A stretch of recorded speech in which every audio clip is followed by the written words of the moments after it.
Hello, thank you very much for joining me. I just wanted to chat with you today about the bee situation. Now, many of you would know that I have a couple of beehives in my garden. It's part of my permaculture system and keeps me happy and connected to nature. And of course, there's also all that whole beautiful thing about the mythos around the feminine aspect of the bees, their supremacy, um, and just the magic too of seeing the colony operate as a whole being. It is actually a beautiful. It is really a hobby. I decided at one point I was overworking, and I was like, Karen, you actually need a hobby. And so, for some reason, this dropped into my head, and I just launched into it. But that was about 6 years ago now. So I'm still a learner beekeeper. And I actually have three different kinds of hives. I've got a Kenyan top bar hive, which is definitely my favourite. I've got a flow hive and also a more traditional, shall we say, traditional in terms of mainstream Langstroth hive, which is a box, and you'll see them around about the countryside, often painted bright colours with white lids. Those sorts of hives are used mainly by commercial beekeepers, and many hobby beekeepers have got into it just because, we follow what is, I guess, the norm. And they're also easy to move around, in the sense of stacking if you want to transport them and so on. So what is going on in the world of the honeybee right now is very, very interesting here in Australia. I'm on the border of Victoria and New South Wales in Albury, and I live just in a little residential place in town. And I'm sure you will have heard of the Varroa mite. It is a pest that damages bee colonies. And Australia is the last country to have gotten it. New Zealand was second last, and we got it a couple of years ago. Now, the Department of Primary Industries tried to eradicate it. So they had a bit of a task force, and they were doing, and beekeepers were testing for Varroa, and they located it all around, the area in New South Wales where it came in via the port, apparently. And a lot of beehives were actually burnt to the ground in an effort to kill the mites. Now, what actually happened, and this is, of course, not all absolutely 100%, this is my understanding, so let me put that little disclaimer in. My understanding is, and I have seen, emails and so on about much of this, that although it was being treated very severely around New South Wales near the port, up Newcastle way, permission was given for commercial beekeepers to move their hives on trucks to the big orchards like the almond orchards to pollinate them for crops. So ultimately what's happened is that Varroa mite has spread probably more quickly than it would have if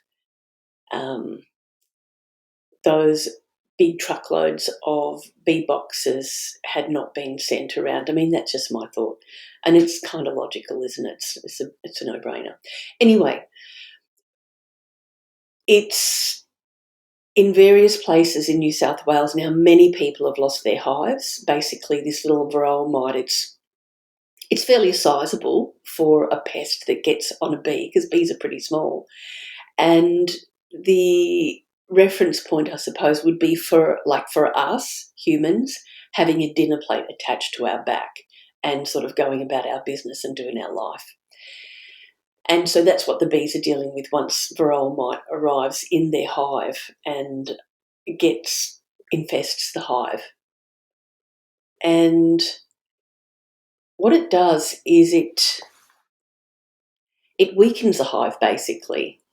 So Mama Varroa mite goes in and she lays eggs in where the baby bees, in the little cells where the baby bees are, and then those little Varroa mite sort of larvae, they actually feed on the baby bees, the fat. And I think I have that right. Anyway, so once those baby bees come out, they've got blimmin' Varroa mites on them, and it's on for young and old. And of course, once the bees get, they've got these pesky pests with them, it challenges them. They're physically weakened because the mites are feeding off them, and the bees have to deal with that. Now, I know with my hives, my bees are so chilled out. They're very relaxed little poppets. One of my neighbours came in and drilled some holes in my Kenyan top bar hive last week so that I could adjust it on some new information I had. And we were both wearing suits, but my bees just went about their business. They did not get cranky. They were just like, oh, buzzing around. What's going on here? He's making all these vibrations in our house. But there was no stinging or carrying on. So our bees, mine in particular, are pretty relaxed about what's going on. As long as you're moving slowly and not creating too much of a ruckus, they just get on with their business and let you get on with theirs. And so in a way, this is kind of a problem for us because as this mite does arrive and infest local hives, our bees aren't that aggressive. And so they're not going to necessarily attack those mites. But so that's kind of a breeding issue. But I guess my reason for talking to you about it is this is going to have a massive impact on our food security, on our crops. So what's happened in the United States is, well, number one, they were losing initially, and they've had it for about 30 years now. So they've got a lot of experience dealing with this pest, and they've got other issues as well. So in the US and other countries, some other countries, they've actually treated the beehives, the bee colonies, with chemicals. Some are natural based and some are not. And one of the interesting things about bees, they have this fascinating capacity to drop DNA. So they have a trait within them. It could be any trait. And if it's not used, they will shed that trait. They shed that DNA if it's not useful or utilised. Therefore, they consider it's not useful, they drop it. So one of the theories that's being spoken about in terms of treating our honeybee colonies for Varroa mite is that if we treat our beehives with these chemicals, that any of the beehives that actually have a resistance to the mite, if they're treated with the chemicals, they will drop any DNA that makes them resistant to the Varroa. So that's a bit of a challenge, and that's an interesting thing. Now, most of you will know that I'm really into permaculture, and I prefer to be as chemical free as possible in my garden and my food production in the veggie garden and so on. So my natural bias is to go without chemicals. But of course, what I do in my garden apiary is potentially going to impact my neighbour. And across the road, I have a lovely neighbour who's been a great supporter of me in my learning of beekeeping practices. And he has hives so just diagonally across from where I live. So now I know that he's going to do some treatment if his hives get Varroa, which is highly likely at some point. So, that's a big consideration for me. So I wanted to go and do some research. Now, a guy by the name of Adrian Iadisi, who his website is happierbees.com. He runs some training courses and stuff. Really interesting guy.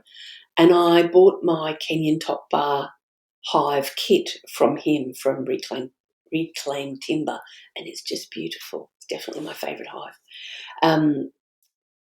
And he spoke with, he's pretty connected in the bee world, and has studied, I believe, biodynamic farming and all that sort of stuff in Europe, I believe. Anyway, he's quite connected in the bee world, and he spoke with Les Crowder, who's very well known, written a book and quite an expert in treatment-free or chemical-free beekeeping, and he actually has been a big advocate for the Kenyan top bar hive, and you can actually get plans for those Kenyan top bar hives from his lovely associate Natalie B. I think it's beaware.com, BEE-aware.com, and they're Les's plans for a Kenyan top bar hive. Anywho, so Adrian was speaking with Les and Natalie, and they came out to Australia with some other guys, and they did talks all around the place. And they were talking about their experiences working with Kenyan top bar hives in Texas and not using chemicals to manage their colonies. Beehive, colony, same deal, right? And the success that they've had. Now, so anyway, I trucked off to Canberra to listen to them speak. I attended a workshop and then a talk at the Canberra Bee Club. What an amazing club, actually. Really, really interesting. Evidently, there's one of their members is working, I think it's government funded actually, working in an apiary there in Canberra with the whole idea of breeding Varroa resistant queens. You know, trying to get a heads up, because one of the things the government has decided is to not import queen bees into the country. So that's kind of is that a good thing? Is it a bad thing? Because there are some places that do actually have resistant queens already, because in other countries, you know, they've had Varroa for a much longer time. Anyhow, so I went off to this course and this talk and listened to these people with both 30 and 15 years experience dealing with this. And it's given me the confidence to really settle into my decision. It's helped me to make a decision to not use chemicals on my beehives. So they did talk about, and there were people within the audience who have actually lost hives, like one lady that I was sitting next to in the audience. She had 4 beehives on her property, and 3 of them, boom, totally dead. The Varroa came in and just knocked them out. She was, of course, completely devastated, because one of the things about beekeepers is we're kind of weirdos, right? Often referred to as beaks, you know, as in bee geeks, and just love and are completely fascinated by these incredible beings.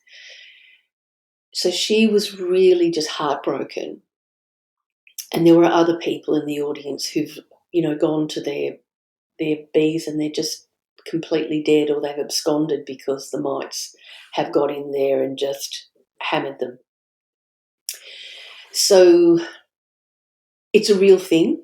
In the US, I believe 80 to 90% of hives went down, and the expectation, or the things that are being thrown around, is that that's what we can expect, to lose between 80 to 90% of our bee colonies in this country.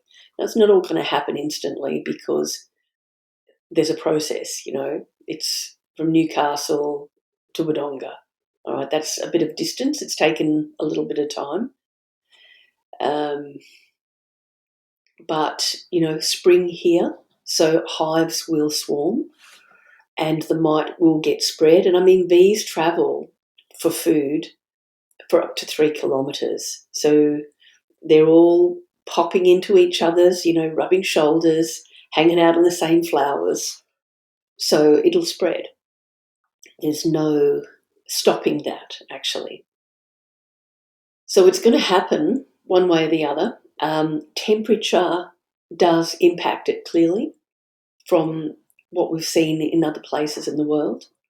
And there are ways to, my take on the whole chemical thing is there are various different options and there's set mechanical things that you can do. There's something called, I won't get into all the terms, but there's things that you can do to assist your hives if they do get Varroa. It's called doing a brood break to sort of try and reduce the ability of the mite to breed. But you can only do that for so long.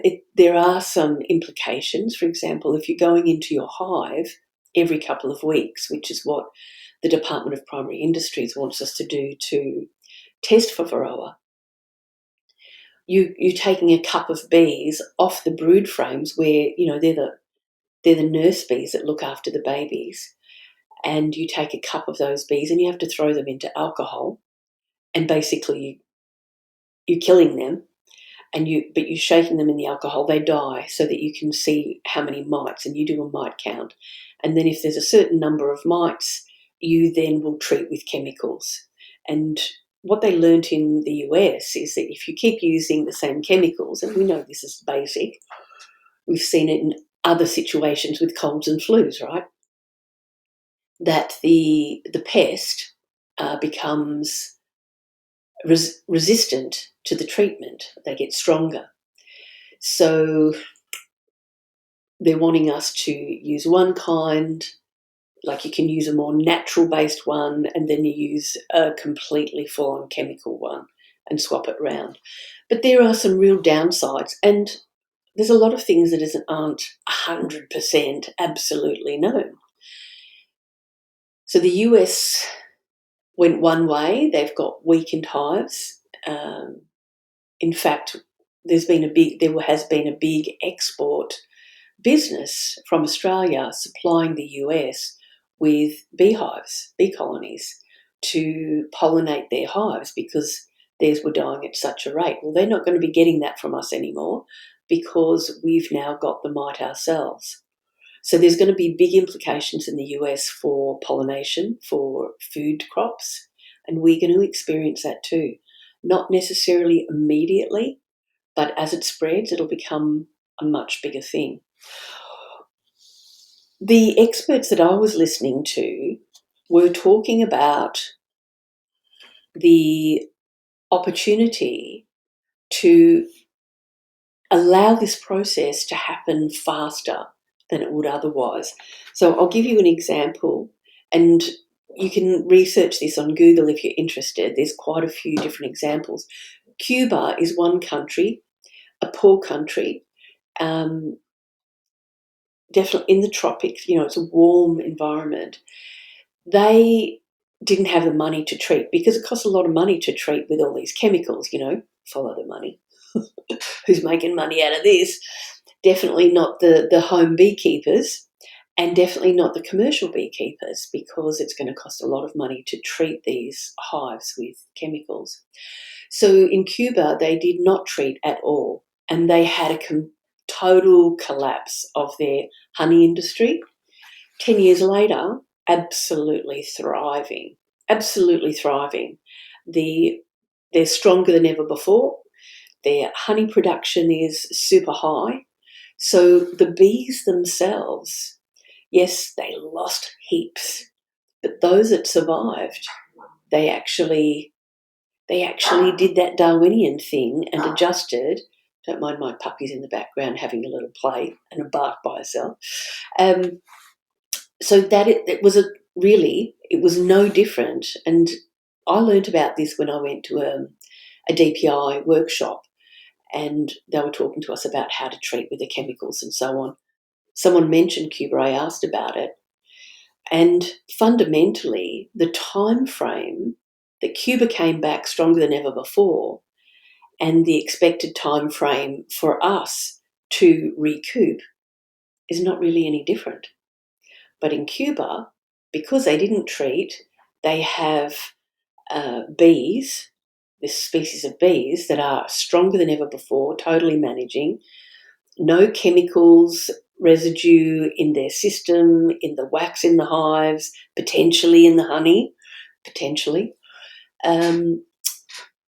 as opposed to having colonies that can't make it without chemical treatment, that are weakened.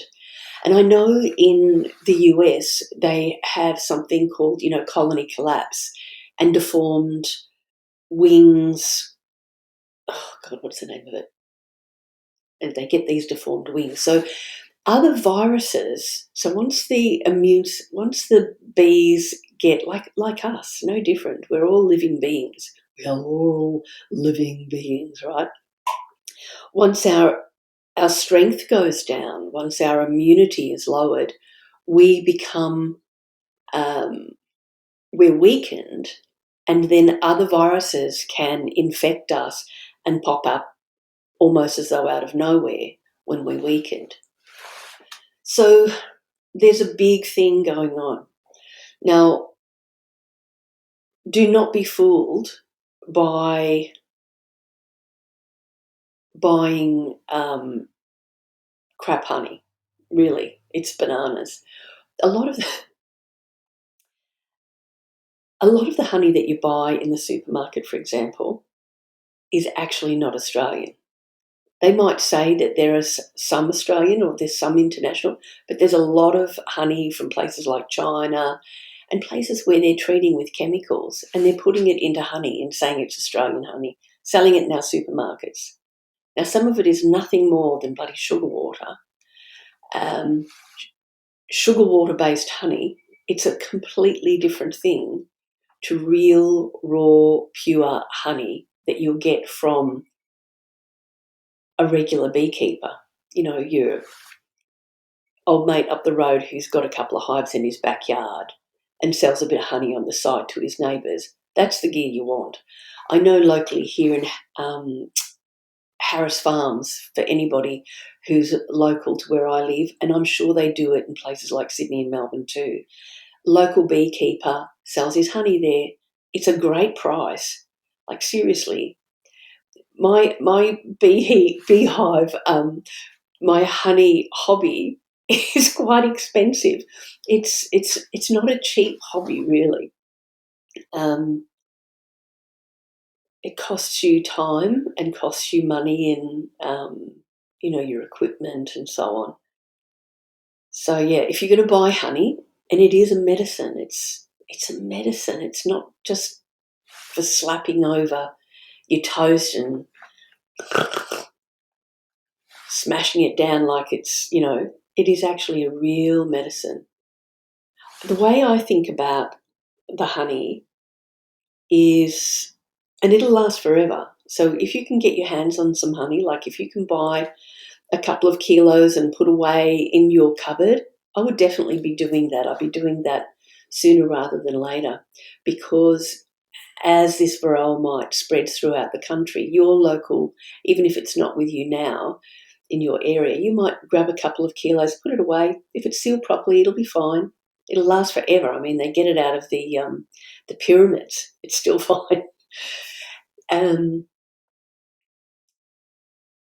The way I think about it in terms of it being a healing medicine, and one of the things I actually like to do is when I extract my honey, I tend to do it by the frame, especially when I'm using my Kenyan top bar hive and taking honey from there. I'll extract it by the frame. So that one frame of honey that's made, that's all put down in one particular time frame. So all of the flowers that are in flower, the plants that are in flower at that time, that's a particular medicinal treatment, 3 months later we've got different flowers. And so the essence or the healing properties within that honey is going to be different to the other frame. So I do tend to extract by the frame. It's very time consuming. It's a little bit geeky, but and any of you who've used flower essences will understand that different plants have different healing properties. We know that. Western medicine is based on that. And when you use a flower essence, sorry, I've gone off on a totally huge tangent here. I was going to just talk about what was going on, the downside, but now I'm talking about the good stuff.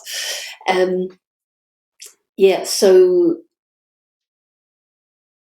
if you've used flower essences, you will know that, like, the soul essence of the plant, it has a healing property for us when we use it, on many levels: soul level, emotional, mental, physical level.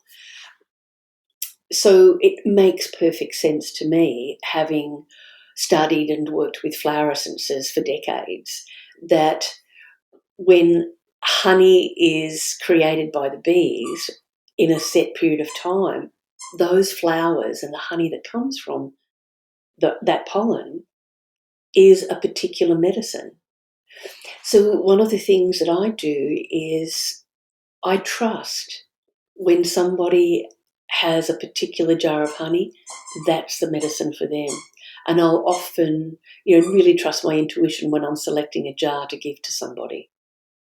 It's a really beautiful, very soulful practice. So there are big things afoot. Now, it's not going to happen overnight, but if you start hearing more about bees and pests, you'll know what it's about. But it's deeply concerning.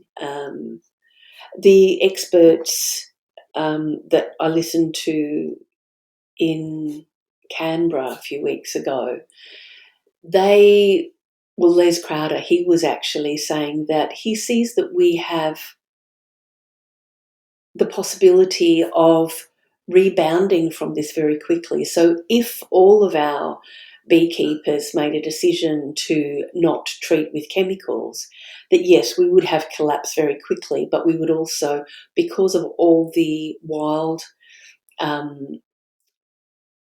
colonies in the bush, and we do have a lot of them, that there will be a massive crash, but those that survive the onslaught of Varroa will do what they naturally do. Those that survive will get on top of it, and they will swarm in the springtime, and they will, expand out again. And then beekeepers like myself, we can, in 3, possibly 5 years, we can go and collect those swarms and start afresh if we've lost all of our colonies. Now, I'm trusting that that is not going to happen. It might not. I'm just going to I'm going to do what I need to do, trust my inner tuition, and do those mechanical things that I can do, and trust the bees to deal with this situation. And that's what happens in nature. That's the truth of things. Very, very difficult because we are so attached. But my feeling is that if we interrupt this process too much with chemicals, that we could be extending the problem for a much longer time, and we could weaken our possibilities of a good, strong comeback. Now, I mentioned Cuba, and there are other countries apart from Cuba where they've had extreme success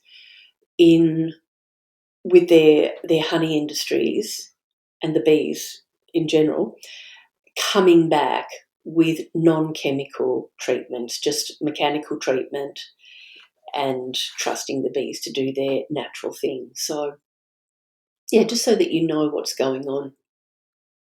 Yeah. Now, I used to sell a bit of honey, not much, and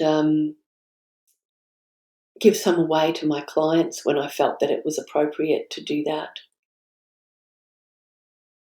And I actually don't have that. Like, I don't have a big store of honey or anything. So if I'm fortunate enough to get some this year, I'll probably be popping it away uh, for medicinal purposes, for the family, and just in case it's needed down the track. We'll see how the season goes. But it's a big deal, a really big deal. And I would expect that in due course, as this rolls out, that the cost of food is going to go up again, because the implications are significant. I mean, honeybees are not the only pollinators. We've got our natural bees, flies are pollinators. There are other things, but we've used the honeybees a lot for pollination in these larger monoculture sort of crops, like, the almonds and so on. Yeah, so watch this space. Have your antenna up, and what can you do to help this situation? That's something that I heard when I was at the talk at the Canberra Bee Club. Great group of people, by the way. One lovely gentleman standing up the back had brought this tray of holy basil in some plants that he'd grown, and he actually said, we can all support the bees, even if we lose our colonies. The general public can support the bees in getting through this situation through nutrition. And how do we do that? We grow plants that flower, that they can get food, good, broad quality food from. So if you have a veranda with pots on it, if you have a garden where you can plant some flowers, do that, because the more accessible good quality nutrition is to the bees, the stronger they'll be, and especially in the winter. I've actually, just during the winter, I went into the local nursery and then also to Bunnings and had a look at what's flowering, and even just do a Google search about what flowers in the winter, because that's the hardest time for the bees. Late winter, late winter, and even early spring. Difficult times for the bees to find food, and they get hungry. When they're hungry, they get a little cranky, and their immunity is down. They're struggling. So grevilleas are great.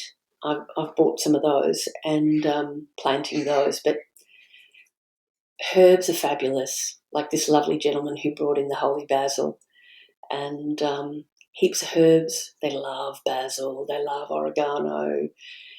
They love rosemary and lavender. Those things are so easy to grow. And certain shrubs and trees, but definitely the grevilleas, wattle too. So there's quite a few things that all of us can do. So number one, grow what you can in your garden so that the bees have good food and a plentiful array of it. I don't know if you've seen those things on social media where they plant out whole nature strips with wildflowers instead of grass. What a blimmin' great idea. That's my plan. I wanted to get a bit of dirt off one part of my nature strip so I don't have to mow it also. And I want to plant some grevilleas, winter flowering grevilleas in there, and so that the bees have got food in that difficult time. And I'm looking to find the right wattles. Look at your space you've got. There's heaps of information out there. And there's something called the When Bee Foundation. They actually have a fabulous list of plants that have got good pollen and good nectar value. So, it's like oils ain't oils, flowers aren't flowers, but any flowers are good flowers when it's winter. So, yeah, the things that you can do, plant some things that are going to flower to feed the bees so they've got good nutrition. Do buy honey that's real, not this imported crap, to support the beekeepers, and expect to pay more money for your honey, because it's going to become, real honey will become scarce. real honey. That's where the healing stuff is. You all know that chemical treatments are not always going to be the answer. Definitely not. We've seen that many, many times over the last few decades. Think about, this is the rule, this is how we're going to do it. Short-term gain, long-term pain in a lot of situations. So, yeah, I'm thinking outside of the mainstream box a little bit, but it's well considered, and that's how I'm going to approach it, and I'm going to trust that I can get through. But statistically, 80 to 90% losses is what we're going to expect in the longer term. And it's the first couple of years that are the toughest. One of the things that Les Crowder and Natalie B and Adrian Idisi have suggested is looking at breeding queens and getting knowledgeable about breeding resilient queens. So anybody who does have a beehive that makes it through the Varroa or demonstrates resistance and managing the ability to manage the mite, because some of the bees in certain colonies are like attacking the mite, chopping their heads off and their legs off, and so breeding queens from that stock is obviously going to be good. So I've booked myself into a queen breeding course for early December. I hope that that's not going to be over my head, but I'm going to give it a whirl so that I have a bit more understanding and knowledge. Every day's a school day, right? Little problem, big learning opportunity. Yeah, so that's what's going on in bee world at the moment, as far as I know. And you can help. Plant some beautiful flowers, get some honey in your cupboard, pop it away for medicine, and just get the real stuff and support your local beekeepers, your local commercial beekeepers, and even your home hobbyist beekeepers if you've got any around. Bees are beautiful, bees are amazing, and we definitely do need them.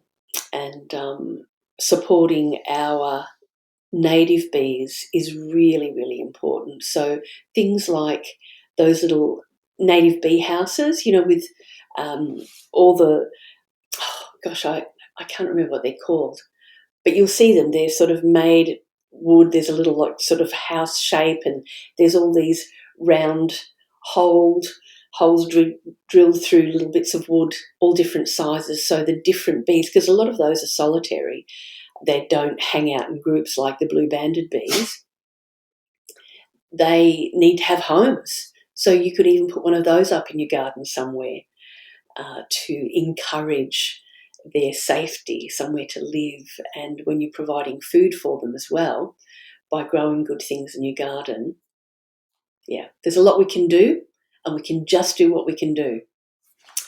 All right. I hope that's been interesting for you. If you've got any questions about that, you're welcome, and I'll put some links